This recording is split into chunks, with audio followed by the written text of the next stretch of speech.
what's going on? Wiggy here, workingclassfitness.com. Let's take a minute and talk about an MMA circuit training routine. Now, in case you don't know, a circuit training routine is basically when you take multiple exercises and do them back to back to back. So you've got, let's say, 5 exercises and you do a set of 1, and then a set of the next one, then a set of the next one, then a set of the next one, with no rest in between. Now, this is pretty popular in a lot of MMA circles because it can help you improve your endurance, your cardiovascular conditioning, your whole body is working, that sort of a thing. And while they're great, and if any of you have seen a lot of my stuff, you know that I'm a huge fan of circuit training and of complex training in general.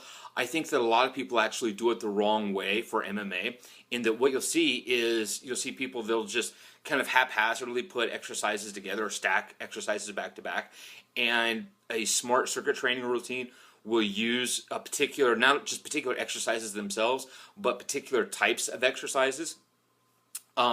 Because if all you're doing is just stacking a bunch of exercises, back to back, and you're not doing them the appropriate way, what's going to happen is that you're not going to be getting the complete benefit out of the workout you could if you had programmed it correctly.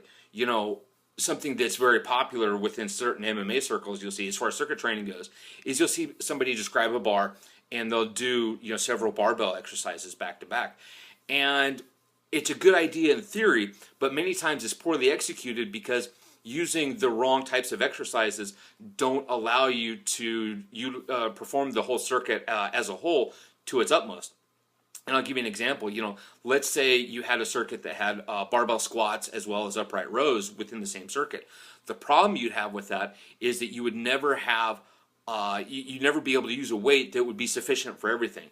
To be able, to use a weight that you could do upright rows with, it'd be entirely too light for squats. Whereas if you used a weight that would be appropriate for squats, there's no way you'd ever be able to do upright rows with it. So what you're really better off doing, if you can, is putting certain types of exercises together, so that you're not just getting the kind of conditioning aspect, but you're also greatly improving strength, strength endurance, power endurance, all this other kind of thing.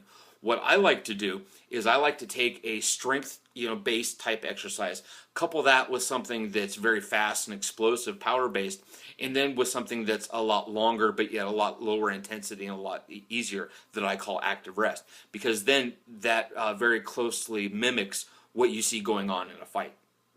So hopefully that gives you a little bit more of an idea of what an appropriate MMA circuit training routine should look like.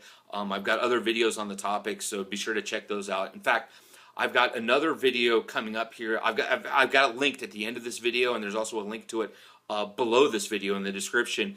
Go check that out, and we'll talk to you soon. All right, train hard, rest hard, play hard.